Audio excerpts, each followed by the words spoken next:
அதாவது இப்போ இந்த கொரோனா வைரஸ் என்று சொல்லக்கூடிய இந்த ஒரு கிருமி உதயமானது சைனாவில் மக்கள் செய்த ஒரு தவறுக்காக இன்றைக்கி கிட்டத்தட்ட உலகத்தில் 180லேருந்து 190 நாட்டில் இது பரவி இருந்து எல்லாரும் இதில் பாதிக்கப்படுகிறார்கள். ஒருவர் செய்த தவறினால் உலகமே இன்றைக்கி பாதிக்கப்படுது. ஏன்னு நிறைய பேர் சைனாவை நம்ம பாயிண்ட் பண்ணுறோம். கிடையாதுங்க, அது அப்படி. அவர்கள் மட்டும் அந்த தவறு செய்யவில்லை, தவறுக்கு அத்தனை பேருமே காரணம். இது ஒரு நாட்டை மட்டும் சுட்டி காமிக்கிறது, அது அவ்வளவு சரியானதாக கிடையாது. அதாவது நான் ஏற்கனவே ஒரு வீடியோவில் பேசின மாதிரி கர்ம வினையினால் இந்த பாதிப்பு ஏற்படுகிறது. கர்ம வினை எப்படி உருவாகிறது? ரொம்ப சிம்பிள்.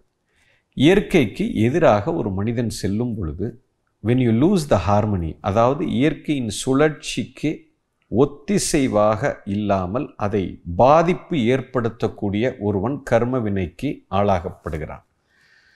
அப்போ இயற்கையில் உருவாகக்கூடிய ஒரு விஷயம், அந்த 3 சக்திகள் ஆக்கம், காக்கம், அழிவு, இந்த சைக்கிள்குள்ள வராத விஷயங்கள் அத்தனையும் இந்த இயற்கையை போய் அஃபெக்ட் பண்ணுது. நம்பர் 3. அப்போது இயற்கையை மாசுபடுத்துது அப்படின்னு சொன்னால் பஞ்சபூதத்தால் உருவாக்கப்பட்ட அத்தனை பொருட்களும் மாசுபடுகிறது. பஞ்சபூதம்னா என்ன? அடுத்த பாயிண்ட்டு, நிலம், நீர், காற்று, நெருப்பு, ஸ்பேஸ், ரெண்டுமே இது சப்டிவிஷன் வச்சுக்குவோம். ஸோ இந்த 3ஐயும் பாதிக்கக்கூடிய யார் இந்த பாதிப்புக்கு உண்டான காரணமாக இருக்கிறார்களோ அவர்களுக்கு இந்த பாதிப்பு வந்தே தீரும். இப்போ இயற்கை உருவாக்கக்கூடிய ஒரு உயிர் பொருள் இந்த 3க்குள்ளேயும் அடக்கம், ஆக்கம், காக்கம், அழிவுக்குள்ள வந்து எந்த விதமான பாதிப்பும் ஏற்படுத்துவது இல்லை.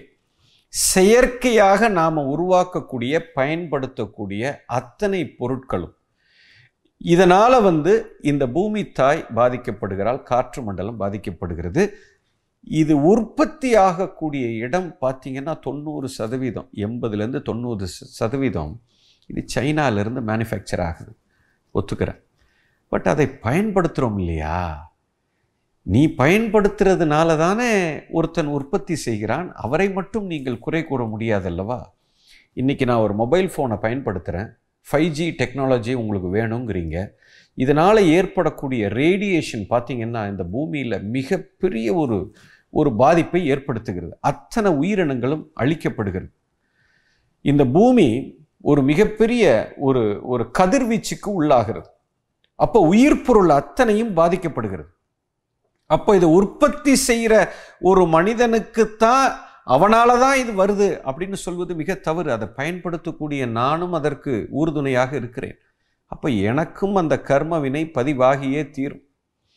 டெக்னாலஜி அப்படிங்கிற பேரில், டெவலப்மெண்ட் அப்படிங்கிற பேரில் நாம் என்ன பண்ணி வச்சுருக்கிறோம்னா இயற்கையின் இந்த சக்தியை அழித்திருக்கிறோம், உயிர் சக்தியை கொள்கிறோம்.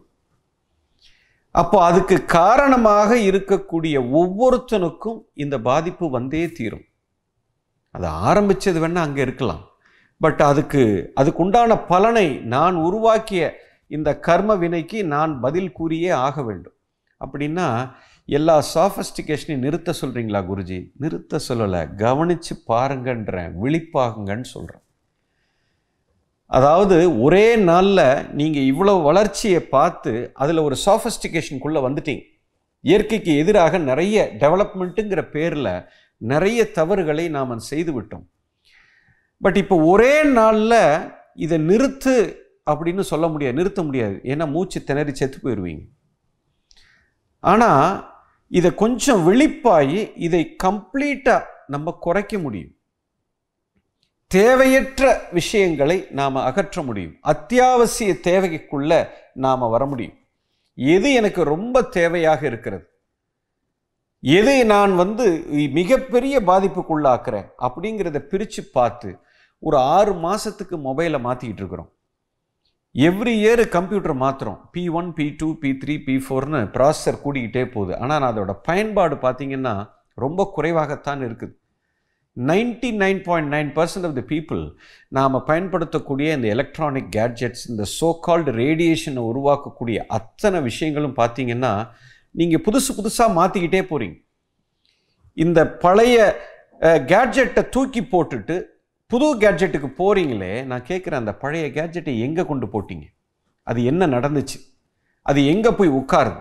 அது இந்த பூமியில் போய் விழுதே, அது ரீசைக்கிள் ஆகுதா?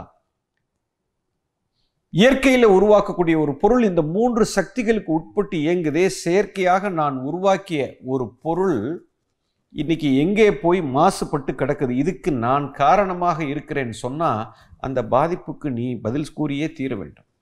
அதை உருவாக்குனது வேணா சைனாக்காரனாக இருக்கலாம், நீ பயன்படுத்தி இருக்கிற இல்லையா, நீ அதை தூக்கி மண்ணுக்குள்ளே போட்டிருக்கிற இல்லையா, அதுக்கு நீ பதில் கூறியே ஆக வேண்டும். இந்த கழிவு இன்னைக்கு வைரஸாக வந்து உட்காருது. ஏன்னா இதை நிறுத்த சொல்கிறோம். இப்போ இதை மொத்த பயன்பாட்டையும் இன்றைக்கே நிறுத்து, உன்னால் முடியாது. ஏன்னா இதுக்கு நம்ம அடிமை ஆயிட்டோம். ஆனால் இந்த விழிப்புணர்வு உங்களுக்குள்ளே வந்துருச்சு அப்படின்னா இதை டிராஸ்டிக்காக குறைக்க முடியும். எது கொஞ்சம் சிந்திக்க ஆரம்பித்து இந்த ஒரு படி இன்னைக்கு எடுக்க ஆரம்பித்தோம்னா படிப்படியாக இதை குறைக்க முடியும். ஸோ மூல காரணம் ஏன் நான் பாதிக்கப்படுகிறேன், ஏனென்று சொன்னால் இந்த கர்ம வினைக்கு நானும் ஒரு பங்காக இருக்கிறேன். உற்பத்தியான இடம் அதுதான். ரொம்ப அற்புதமாக அங்கே இந்த மாதிரி ஒரு விஷயம் ஆரம்பிச்சிருக்கு. இது எங்கே நீங்கள் பாதிப்படைஞ்சு ரொம்ப பாதிப்பு எங்கே அதிகமாக இருக்குன்னா, நீங்கள் நல்லா கூர்ந்து கவனித்து பார்த்தீங்கன்னா இந்த சோ கால்டு டெவலப்டு கண்ட்ரிஸ், ரொம்ப வளர்ந்த நாடுகளில் தான் இந்த பாதிப்பே அதிகமாக இருக்குது. அப்போ நம்ம வளர்ச்சின்னு நம்ம நினைக்கிறது உண்மையான வளர்ச்சி இல்லை, அழிவுங்கிறதுக்கு இதுதான் ஒரு மிகப்பெரிய ஒரு ஆதாரமாக இங்கே இருக்கிறது. நீங்கள் வளர்ச்சின்னு நினைக்கிறீங்க பொருளாதார ரீதியில், ஆனால் இந்த பொருளாதார ரீதியில் சிவிலைசேஷனுங்கிற பேரில், மாடர்னைசேஷனுங்கிற பேரில் நாம் என்ன பண்ணுறோம்னா பஞ்சபூதத்துக்கு பாதிப்பு விளைவிக்கிறோம். இயற்கைக்கு எதிராக செல்கிறீர்கள். பிராணசக்தி போகுது, உயிர் சக்தி இழக்கிறோம். உயிர் சக்தி ஒரு மனிதன் இழக்கும்போது உடம்புக்குள்ளே இம்யூன் சிஸ்டத்தை இழக்கிறோம். இம்யூன் சிஸ்டத்தை இழக்கும்போது கழிவுகள் வந்து நீக்கப்படுவது இல்லை. கழிவுகள் நீக்கப்படலைன்னா வைரஸ் உண்டாகும். இது அப்படியே ஒரு சைக்கிள்ங்க. ஸோ கர்ம வினையை எவன் உருவாக்குகிறானோ அவன் கர்மாவை அனுபவித்தே தீர வேண்டும். Everything comes with a price. சொஃபஸ்டிகேஷனுங்கிற பேரில் நீங்கள் ஒன்றை கையில் எடுக்கிறீங்க, அதுதான் உங்களுக்கு விலையாகவும் கொடுக்குறீங்க. இப்போ அந்த காலத்தில் வாகனங்கள் இல்லை, எல்லாம் நடந்து போயிட்டு இருந்தான், ரொம்ப ஆரோக்கியமாக இருந்தான்.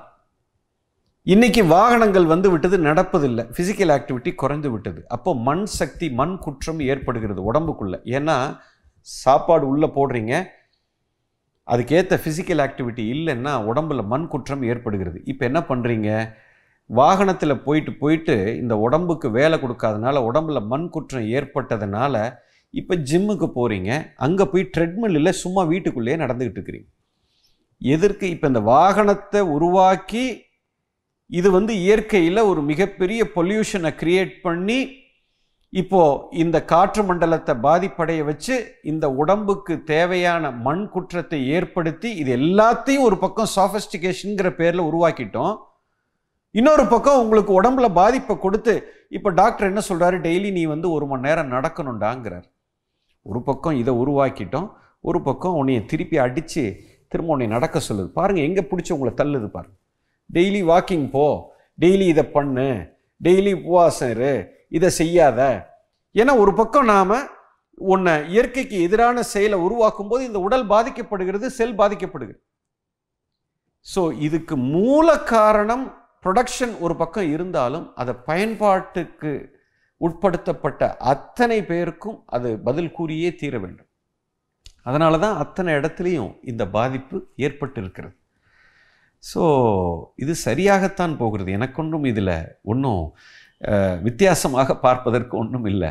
இது ஒருவரை மட்டுமே நாம் குறை கூறுவது மிகப்பெரிய தவறு. தனி மனிதனுடைய ஆசை, தனி மனிதனுடைய தேவையற்ற ஆசை, ஆசைப்படக்கூடாதுன்னு சொல்ல, தேவைக்கு அதிகமாக இயற்கைக்கு எதிராக ஒரு ஞானமற்ற தன்மையில் இந்த சமுதாயம், ஒரு தனி மனிதன் இருக்கிற வரைக்கும் இந்த பாதிப்பு, இந்த கர்ம வினை உருவாகும்.